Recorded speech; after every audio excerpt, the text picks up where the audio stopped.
Hello guys, मैं आप सभी का स्वागत करती हूँ हमारे क्रिस्टल लॉ स्टडी चैनल पे। तो आज हम पढ़ेंगे हमारे पॉलिटिकल साइंस का क्लास 12 का chapter 1 the cold war era. इसमें हम क्या करेंगे, हम इंपॉर्टेंट एमसीक्यूज करेंगे जो कि हमारे एग्जाम्स में आते हैं। सो पहला क्वेश्चन क्या है, what was the purpose of the organisation for economic European economic cooperation establish in 1948। तो पूछ रहे हैं क्या पर्पस था OEEC का जो कि स्टैब्लिश हुआ था 1948 में।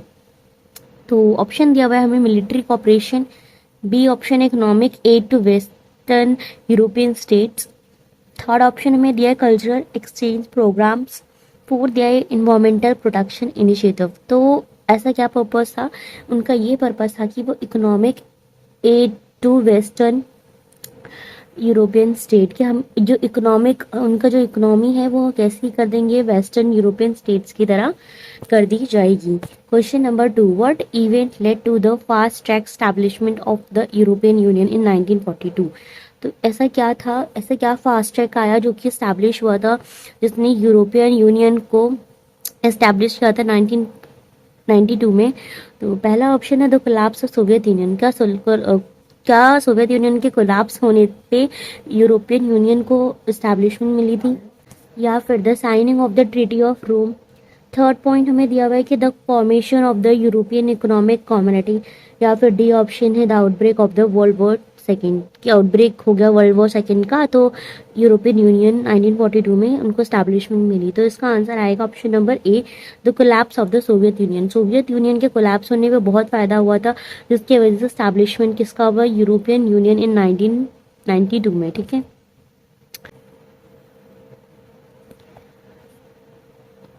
इसके बाद हम करते हैं question number 3, what contributed to European integration after 1945 according to the text. ऐसे क्या कंट्रीब्यूटेड मतलब रहा, क्या कंट्रीब्यूशन रहा यूरोपियन का जो कि इंटीग्रेट हुई थी 1945 में हमारे टेक्स्ट के अकॉर्डिंग। तो फर्स्ट ऑप्शन दिया हुआ है the establishment of new colonial empire, second the collapse of NATO alliance, C financial existence though the Marshall plan, in D isolationist policy adopted by the European nation. तो इसका answer क्या होगा कि financial assistance जो था वो through Marshall plan से हमें मिला था, जिसके वजह से कहीं ना कहीं यूरोपियन इंटीग्रेटेड हुआ था 1942 में। Question number 4, what symbolises the solidity and harmony between the people of Europe in the European union flag. तो क्या चीज़ है जो कि ऐसी क्या चीज़ सिंबलाइज करी गई है जिसकी वजह से सॉलिडिटी एंड हार्मनी लोगों के बीच में आई थी यूरोप में, यूरोपियन फ्लैग के थ्रू। तो इसका आंसर क्या है, a circle of the gold star. ठीक है,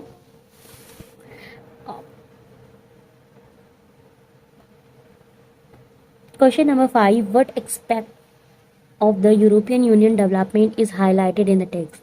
तो ऐसा क्या यूरोपियन यूनियन एक्सपेक्ट है जो कि डेवलप्ड हुआ था और हाईलाइट हुआ था। तो क्या है option number 3, the transformation into a political entity. ठीक है, कि उनका ट्रांसफॉर्मेशन हुआ था किस, कहाँ पर, पॉलिटिकल एंटिटी में।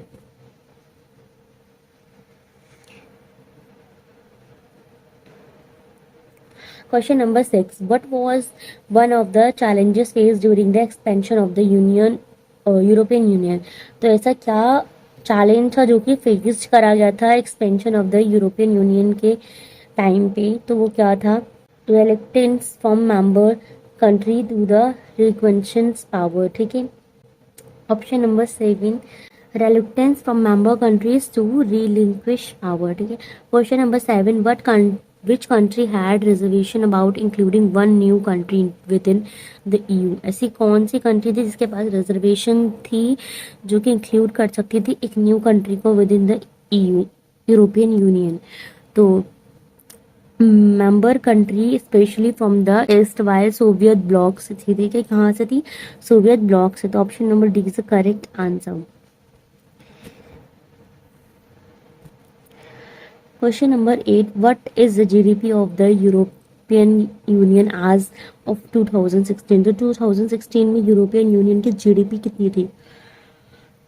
Answer number A, question option number A $17 trillion. ठीक है, question number 9, which currency is used with in the European Union. तो यूरोपियन यूनियन में किस तरह की करेंसी यूज होती थी? यूरो होती थी।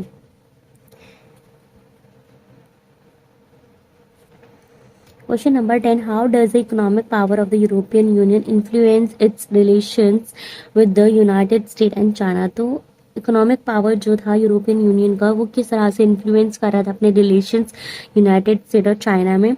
तो option number B is correct answer. It allows the European Union to dominate trade disputes. क्या अलाउ कर रहा था यूरोपियन यूनियन? ट्रेड डिस्प्यूट्स के लिए। Question number 11, which even mark the establishment of European Union? Treaty of Paris, treaty of Rome, treaty of Maxis, treaty of Lisbon. तो answer क्या है?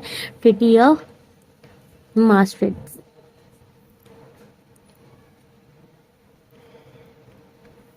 Question number 12, which countries join the EU इन 2004। तो 2004 में ऐसी कौन कौन सी कंट्री जिसने join किया था? Option number D is correct answer, Poland and Slovakia. ठीक है। क्वेश्चन नंबर 13, वर्ड ऐसा कौन सा इवेंट हैपन हुआ था 2016 में रिगार्डिंग EU? ठीक है। तो उसका आंसर क्या था? Option number C, Brexit referendum resulted in UK designing to exist the EU। तो UK में ऐसा रेफरेंडम निकल के आया था कि एग्जिट करने के लिए EU को। Question number 40, which EU member state holds a permanent seat on the UN security council. तो option number is the correct answer. France जो ऐसा स्टेट है जिसके पास परमानेंट सीट्स थी कि वो UN सिक्योरिटी काउंसिल में रह सके। Question number 15, what is one way the EU influence US policy as mentioned in the text. ऐसे कौन सा वे है जिसकी वजह से EU इन्फ्लुएंस करता था US की पॉलिसी? वो क्या थी? Option number C is the correct answer, through the negotiation है, डिप्लोमेसी के कारण से। Question number 16, the USSR came into being after the socialist revolution in Russia. तो option number D is the correct answer, 1918 में आया था। ठीक है। USSR came into being after the socialist revolution in Russia in 1918। Question number 17, Russia takes over the USSR seats in United Nations and Russia कब take over करता है USSR की seats को यूनाइटेड नेशन में? तो वो कब है? दिसंबर 1991 में। ठीक है। Option number B is the correct answer. Question number 18, NATO was association of. तो नाटो किसका एसोसिएशन है, हमें ये बताना है। अब जून 1919 का। ठीक है। जून 1919। बेसिकली ये बताना था कि जो नाटो है वो कब एसोसिएट हुआ था। द चीचेंस क्या था? मुस्लिम एथनिक ग्रुप है। ठीक है। क्या है Chechens? Muslim ethnic group. Question number 20, which one of the following was not given primacy by the maker of the Soviet system. So इसका क्या करेक्ट आंसर है कि no state control over the economy, की कोई भी ऐसी state नहीं होगी जो कि इकोनॉमी का कंट्रोल करेगी। ठीक है। Option number D. Question number 21, which among the following statement wrongly describes the nature of the Soviet economy. तो ऐसा कौन सा ऑप्शन है इसमें से जिसने गलत ऐसे कौन सा स्टेटमेंट जिसने गलत बताया था किसके बारे में? नेचर ऑफ सोवियत इकोनॉमी के बारे में बता रहा है। वो क्या है कि पीपल इंजॉय करते थे इकोनॉमिक फ्रीडम, जबकि वहाँ पर ऐसा नहीं था। ऑप्शन नंबर सी गलत है। क्यों? क्योंकि यहाँ पे ऐसा नहीं था। पीपल्स इकोनॉमिक फ्रीडम को एंजॉय नहीं कर पा रहे थे, जबकि यहाँ पे लिखा हुआ है कि वो एंजॉय कर रहे थे। ये गलत है। Question number 22, which one of the following was not a consequences of the disintegration of the USSR। तो इनमें से ऐसा कौन सा स्टेटमेंट गलत है या नहीं है consequences of disintegration of USSR का? ठीक है। Option number B is the correct answer कि Russia emerge as a new super power. Russia emerge हुआ था as a new super power, तो वो रॉन्ग है। Question number 23, shock therapy involve a drastic change in the orientation of the economies. तो option number is correct answer, external. ठीक है। Question number 24, Mikhail Gorbachev was elected as a general secretary of the communist party of the Soviet Union in. तो general secretary कब बने थे Mikhail Gorbachev? इन 1985 में। ठीक है। कब हुआ था? 85 में। Option number D is the correct answer. Question number 25, which one of the following was not the outcome of the shock therapy. इसमें से कौन सा आउटकम नहीं है शॉक थेरेपी का, तो वो क्या है कि जो वैल्यू है रशियन करेंसी की रूबल वो रोज हुई थी, वो रोज नहीं हुई थी, वो डिक्लाइन हुई थी, ठीक है। Option question number 26, which organization came into existence in April 1949। ऐसा कौन सा ऑर्गेनाइजेशन है जो कि एग्जिस्टेंस में आया था अप्रैल में 1949 में, तो हमें ये बताना है, तो वो कौन सा है, नाटो आया था, ठीक है, NATO. Question number 27, which of the following was not a member of NATO. तो इनमें से ऐसा कौन सा मेंबर है जो कि नाटो का मेंबर नहीं है, तो option number D, none of these. तो ये सारे ही नाटो के मेंबर थे।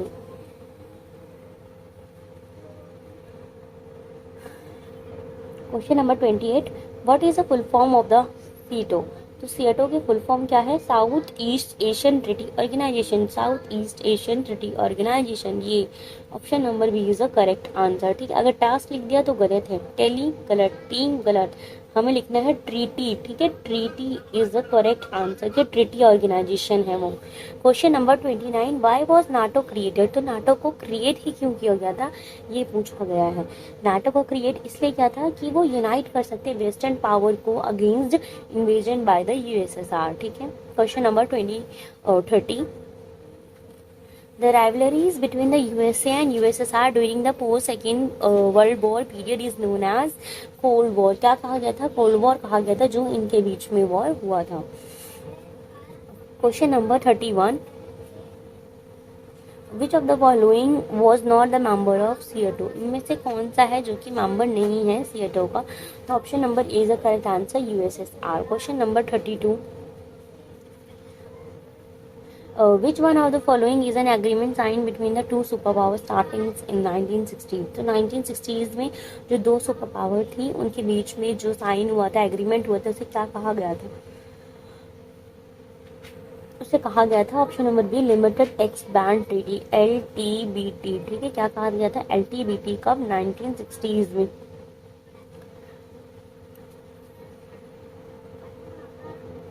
Question number 33, the old war was fought between the US and which USSR, ठीक है, यूएस और USSR. Question number 34, the rivalries between the USA and USSR during the second world war. हाँ, तो क्या कहा गया था, कोल्ड वॉर कहा गया था, ये वापस से रिपीट हो चुका है question. Which two ideologies was revolve in the conflict during the cold war era. ऐसी कौन सी दो आइडियोलॉजीज है जिसकी वजह से कॉन्फ्लिक्ट हो रहा था, आपको ये बताना है, ठीक है। तो option number is the correct answer, communism and capitalism की वजह से कॉन्फ्लिक्ट हुआ था, यही दो आइडियोलॉजीज थी। Question number 36, which of the following was not a member of SEATO. इनमें से कौन सा मेंबर सीएटो का नहीं है, तो वो कौन सा है, USSR. The cold war was fought between the US and USSR, ठीक है, US and USSR. Option number C is the correct answer. Question number 38, why did Truman ignores his advisor and officially recognized Israel as a new independent nation in 1948। तो इसका answer क्या होगा guys, all of the above. ये सारे जो option है ये correct option है, इसको आप एक बार अच्छे से रीड आउट कर लीजिएगा। The event took place in 1961 was, जो इवेंट है 1961 में हुआ था उसे क्या कहा गया था, the destruction of Berlin wall. तो बर्लिन वॉर अगर पूछ लिया जाता है कि कब हुआ था, 1961 में हुआ था, ठीक है। Question number 40, select the correct option for the alliance and the organizations it was formalized into। तो ये है western alliance was formalized into NATO is the correct answer, ठीक है, option number B. Question number 41, who was the president of USA during the Cuban Missile Crisis। तो Cuban missile crisis के time पे USA का president कौन था, John F Kennedy, ठीक है, option number B. Question number 42, in which year NAM was establish. तो NAM को कब स्टैब्लिश किया गया था, 1956 में, option number A is the correct answer. 43, which set of the countries belong to the NATO group. तो इसमें से ऐसी कौन सा ग्रुप है जो कि नाटो के ग्रुप से बिलोंग करता है, ऐसी कौन कौन सी कंट्रीज हैं, तो United kingdom, France and western Germany, ये जो है ये सारी की सारी नाटो के ग्रुप की कंट्रीज हैं जो कि बिलोंग करती हैं नाटो से। Question number 44, which of the following country was not a member of NATO. तो इनमें से ऐसे कौन सा है जो कि नाटो का मेंबर नहीं है, सारे ही नाटो के मेंबर रहे हैं। Option number D is the correct answer, none of these. 46. The Cold War is refers to the competition, the tension, and the series of confrontation between the United States and Soviet Union, USA and USSR. Question number 47. Which of the following was not a member of SEATO? तो इसमें से कौन सा सियाटो का member नहीं है? Option number D is the correct answer, USSR. Who was the president of Cuba in 1961? तो Fidel Castro जो थे वो क्यूबा के उस टाइम प्रेसिडेंट रहे हैं 1961 में। Question number 49, who establish the Swiss canal. Swiss canal को किसने एस्टैब्लिश करा था, नेशनलाइज्ड किया था, सॉरी नेशनलाइज किसने किया था स्विस कैनाल को? तो ग्यामल अब्दुल नासर ने, ठीक है, ग्यामल अब्दुल नासर ने। Question number 50, when and where was the first non aligned summit held. तो कब नॉन अलाइंड समिट हेल्ड हुआ था? वो था बेलग्रेड 1961 में, ठीक है, बेलग्रेड 1961 में। ओके, तो गाइस यहीं पे हम इसको ख़त्म करते हैं। हमारे 50 क्वेश्चन हैं जो कि हमने अभी तक करे। तो thank you for watching this lecture. और अगर आपको इसी तरह के एमसीक्यूज और भी प्रैक्टिस करने हैं तो आप हमारे चैनल को सब्सक्राइब कर लीजिए और वीडियोस को लाइक करिए। कोई प्रॉब्लम है कहीं पे तो आप हमें कमेंट कर सकते हैं। और अगर आपको ये PDF चाहिए तो आप टेलीग्राम पे क्रिस्टल ऑल पे जाके ले सकते हैं। हम सारे PDFs अपने लेक्चर के बाद वहाँ पे अपलोड कर देते हैं। तो फास्टली आप जाइए टेलीग्राम पे इसको ले सकते हैं ताकि आप बाद में भी प्रैक्टिस कर सकें। Thank you, bye bye.